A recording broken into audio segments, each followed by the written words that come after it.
No nii, tere kõigile siis ka minu poolt ja aitäh kõigile muidugi siia tulemast neid olulisi teemasid arutamast.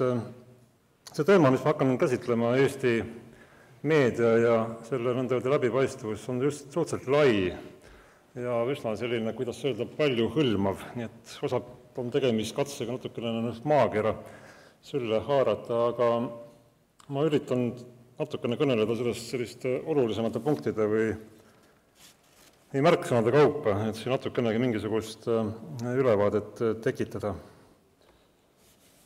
Kõigepealt, kui nüüd rääkida meedia või ajakirjanduse köögi poole pealt, siis on üks päris tõsine küsimus Eestis praegu ajakirjanduse eetikakoodeks.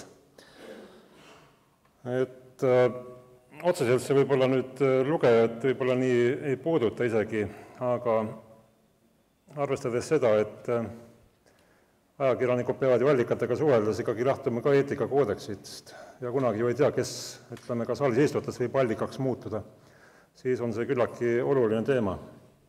Ja küsimus on siin antud juhul selles, et meil kehtiv eetikakoodeks on meil siin 15 aastat tagasi samas vormis kehtestatud ja seda ei ole mitte nüüd siin viimasel ajal kaasajastatud. Ja küsimus on ennekõike nüüd selles, et vahepeal on toimunud jõuline veebimeedia areng ja teiselt poolt on näiteks ka toimunud väga jõuline nõnda öelda meelelahutusmeedia või rahvakeeles öeldes siis kollase meedia areng.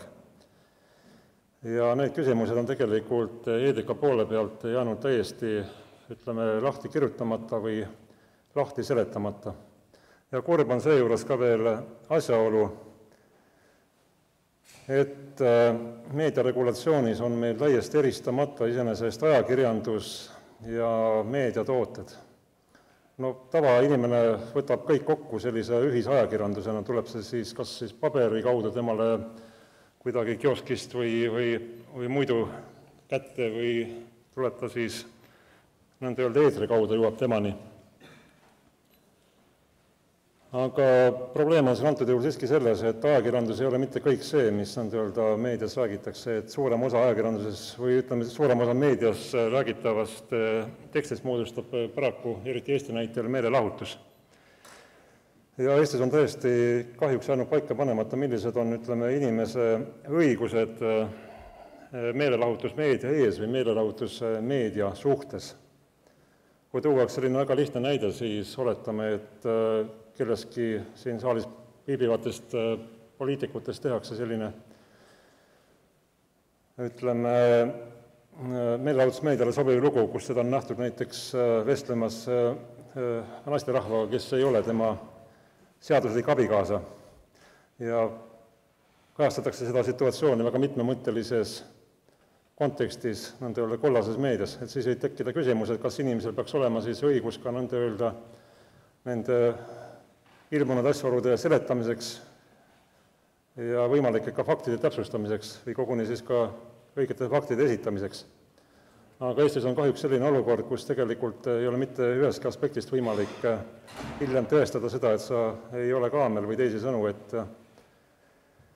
et tegelikult puuduvad inimesel võimalused enda eest seista.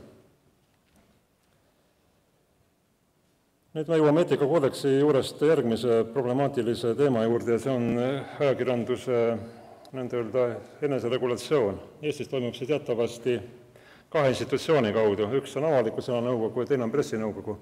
Aga kahetsusväärselt on asi muidugi niimoodi, et pressinõukogu koosneb meil teatavasti suuremate meediaväljaannete endi juhtidest või siis esindajatest.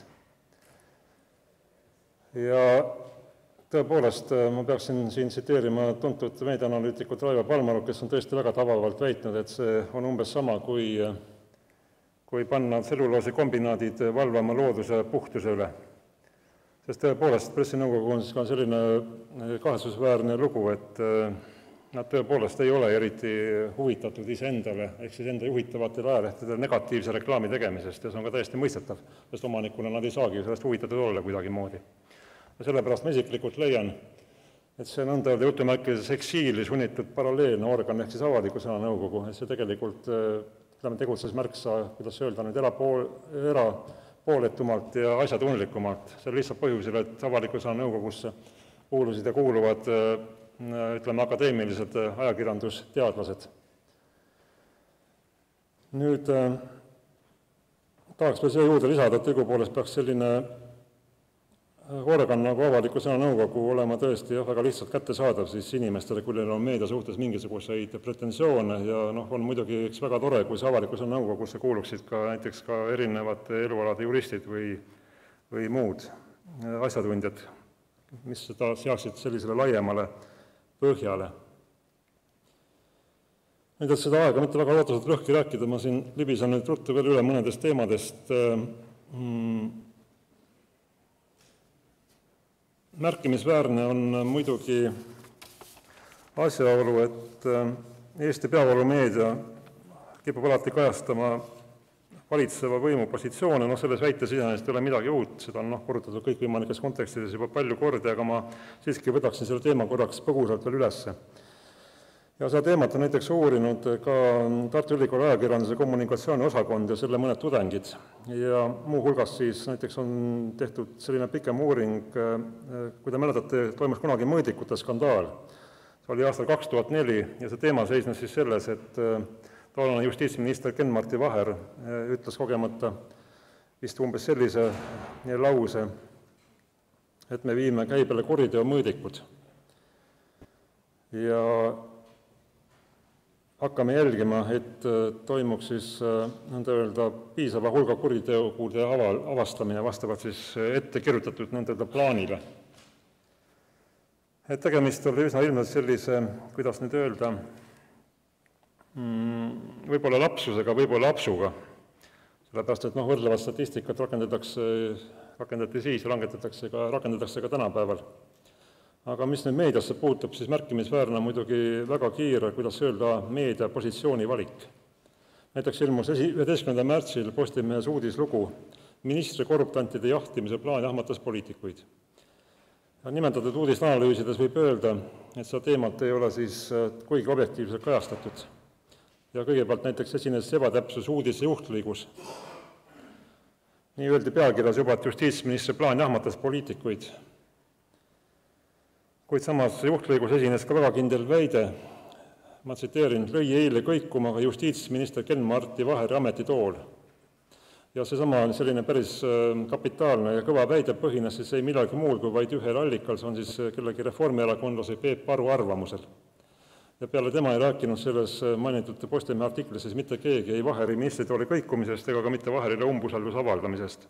Ja ma toonitaksin, et seesama tore lugu ilmus siis juba päev enne tegelikult, kui see skandaal, nagu ütleme, põhilise hoo nõnda öelda sisse sai. Et seega võib väita, et sellise teksti puhul oli tegemist suhteliselt väga sügavalt kallutatud informatsiooniga, kus tegelikult täielikult puudus näiteks toonase opositsiooni seisukoht. Ja kui see teema nüüd niimoodi lühidalt kokku võtta, siis tuleb järeldada seda, et toona asus meedia nõnda öelda avalikkust, või vabandust, mitte avalikkust, vaid toona asus meedia nõnda öelda tegelikkust konstrueerima. Teise sõnu ta nõnda öelda võttis endale ministri kukutamise töö ette. Ja muidugi mind keegi pane mind uskuma, et ta võttis selle töö ette lihtsalt nõnda öelda ebasümpaatiast Ken-Marti Vaheri isiku suhtes. Vaid ma arvan, see töö võeti ette siiski, kuidas nüüd öelda, mingitel muudel sügavalt poliitilistel põhjustel. Ma siin toonitan, et Ken-Marti Vaheri isik siin selles mõttes ei mängi mingit rolli, et on selles mõttes täiesti ütleme, üks näide, mida on lihtsalt võetud natukene analüüsida. Et ta muidu siin, nagu öeldakse, asjasse või teemasse rohkem ei puutu. Ja edasi läks kõik nii, nagu ta, nagu öeldakse, pidigi minema, vastavalt siis meedia poolt esitatud tegelikkuse konstrueerimisele või tuleviku ettenägemisele toimusidki sündmused.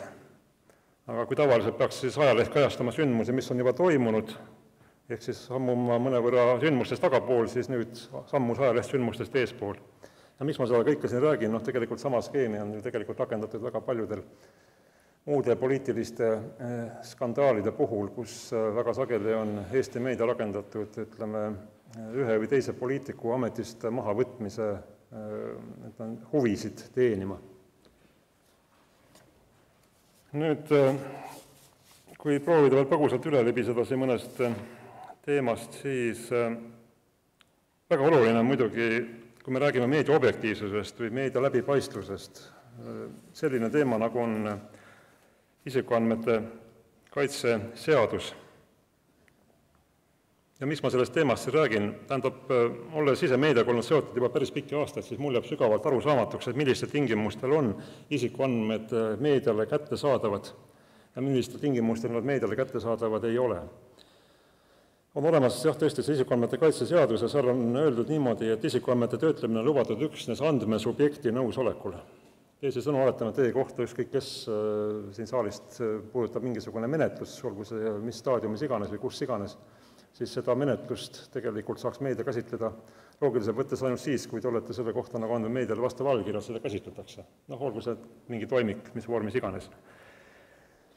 Siis öeldakse isikuandmete kaitse seaduses veel, et isikuandmeid võib andmesubjekti nõusolekut ajakirjanduslikul eesmärgil töödelda ja avalikustada, kui selleks on ülekaalukas avalik huvi. Ja samuti ei tohi see vastavalt seadusele siis ülemääraselt kahjustada andmesubjekti õigusi.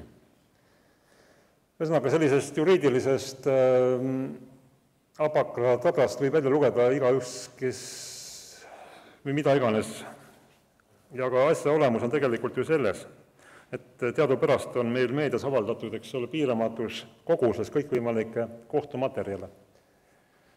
Ma ei hakka siin pikemalt meenutama maadevahetuse protsessi, kus siin, nagu öeldakse, kõnede lindistusi siin ohjeldamatult avaldati.